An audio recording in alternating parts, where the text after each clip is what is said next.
Shalom pemirsa HCBN Indonesia dimanapun Anda berada. Senang sekali kita boleh mendapat kesempatan untuk bertemu kembali pada acara pembacaan buku bersama Tuhan di waktu fajar.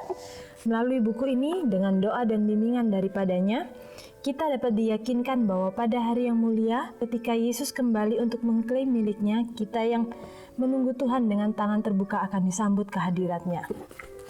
Judul bacaan kita pada saat ini adalah Dia menetapkan perjanjiannya dengan kita. Saya undang pemirsa di rumah untuk boleh sama-sama membuka Alkitabnya dalam Yehezkiel 16 ayat 62 dan 63. Aku akan meneguhkan perjanjianku dengan engkau, dan engkau akan mengetahui bahwa akulah Tuhan. Dan dengan itu engkau akan teringat-ingat yang dulu dan merasa malu, sehingga mulutmu terkatup sama sekali karena nodamu. Waktu aku mengadakan pendamaian bagimu karena segala perbuatanmu. Demikianlah firman Tuhan Allah. Sebelum dasar bumi ini diletakkan, Bapa dan Anak telah bersatu dalam suatu perjanjian untuk menebus manusia jika ia dikalahkan oleh setan. Mereka telah berjabat tangan dalam janji yang penuh hikmat bahwa Kristus harus menjadi pengaku bagi umat manusia. Janji ini telah ditepati oleh Kristus ketika disalib ia berseru, "Sudah selesai," ia menyapa Bapa. Perjanjian telah dilaksanakan sepenuhnya. Alfa dan Omega jilid 6 halaman 492 dan 493. Di sini kita diberitahukan bahwa sebelum dasar bumi diletakkan, Bapa dan Yesus sudah menyediakan jaminan bagi manusia bahwa jika suatu saat manusia dikalahkan oleh dosa, mereka sudah mempunyai rencana untuk menebus manusia, yaitu Yesuslah yang menjadi penebusnya. Dan di sini dikatakan sebelum dunia dijadikan, sebelum dasar bumi diletakkan. Jadi Tuhan sudah merencanakan jauh sebelumnya karena Tuhan tahu bahwa manusia akan mempunyai kecenderungan untuk memilih hal-hal yang tidak baik dan tidak benar. Karena itu di sini sudah dikatakan bahwa Tuhan sudah menyediakan jauh sebelumnya karena Tuhan tahu di masa depan itu seperti apa.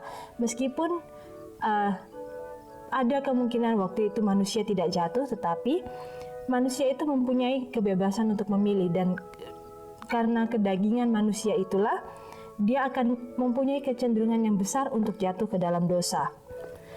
Tuhan tidak mengingkari perjanjiannya, juga tidak mengubah apa yang telah diucapkan oleh lidahnya.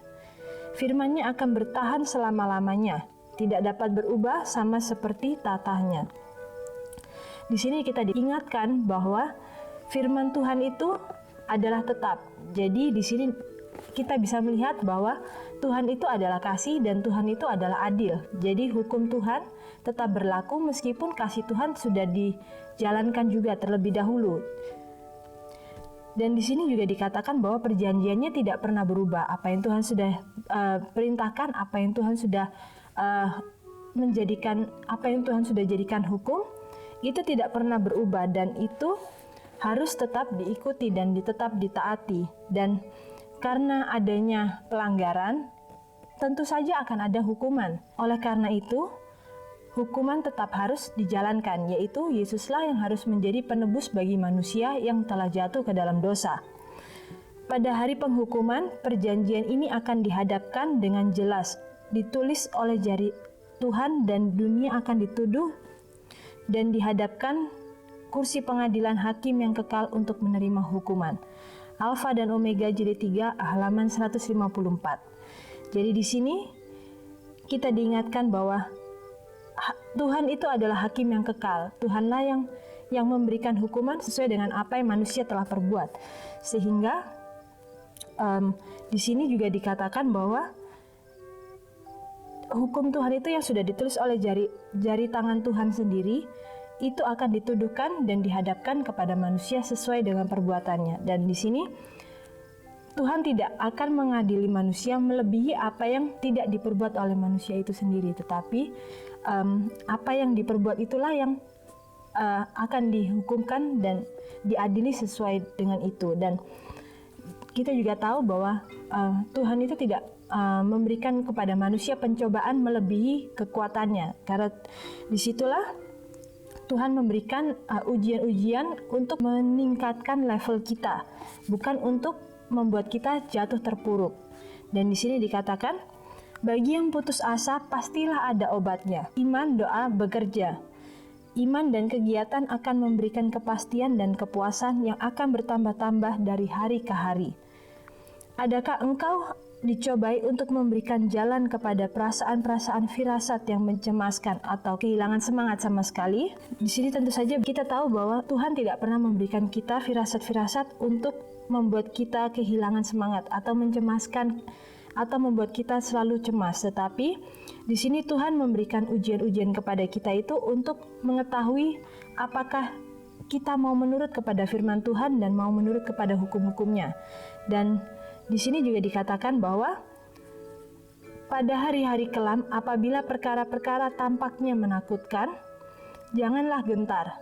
Percayalah akan Tuhan, Ia mengetahui kebutuhanmu, Ia memiliki segala kuasa. Dan di sini begitu indah janji yang Tuhan sudah berikan bahwa saat kita mengalami masa-masa yang sulit, perkara-perkara yang ada di depan kita tampak begitu menakutkan, di sini kita dikasih pengharapan bahwa Tuhan tidak akan pernah meninggalkan kita dan Tuhan itu tahu segala detail kebutuhan kita.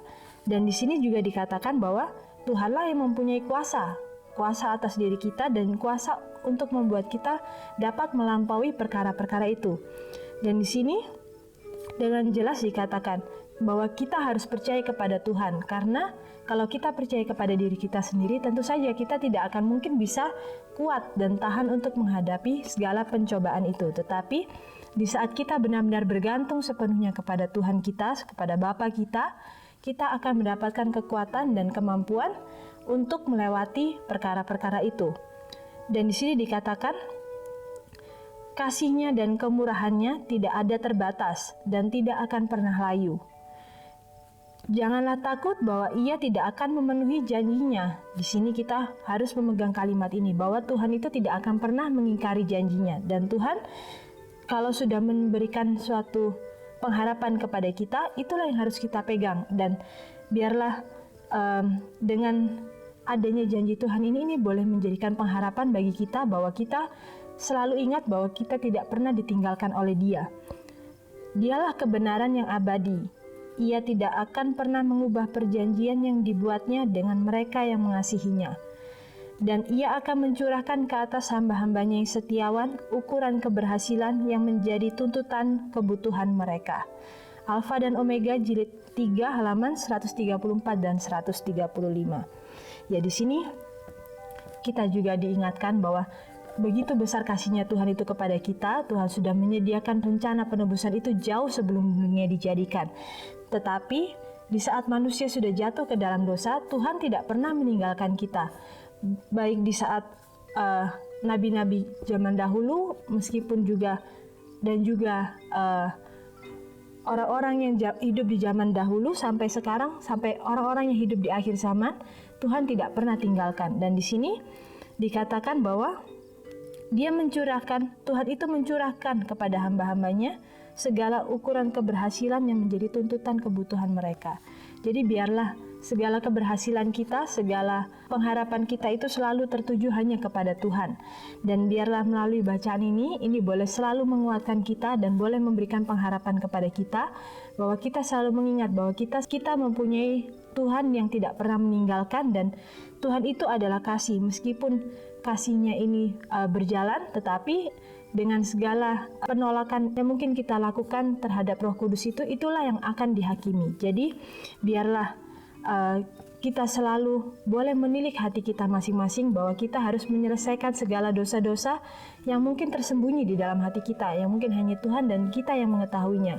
Tetapi biarlah melalui hal-hal tersebut kita selalu boleh mengingat bahwa kita selalu mempunyai pengharapan bahwa ketika kita bertobat dari segala kesalahan kita, kita boleh datang kembali ke kaki Yesus dan boleh menerima pengampunan daripadanya. Dan biarlah melalui kemurahan dan kasih yang Tuhan sudah berikan kepada kita, itu boleh kita berikan dan boleh kita pancarkan kepada lingkungan di sekeliling kita. Dan biarlah kita selalu boleh menjadi sungai yang tidak pernah mengalirkan kasih yang Tuhan sudah berikan kepada kita, sehingga kita juga boleh menjadi berkat bagi orang-orang di sekitar kita.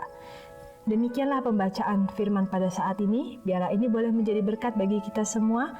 Dan sampai bertemu kembali dalam pembacaan yang selanjutnya. Shalom, Tuhan memberkati.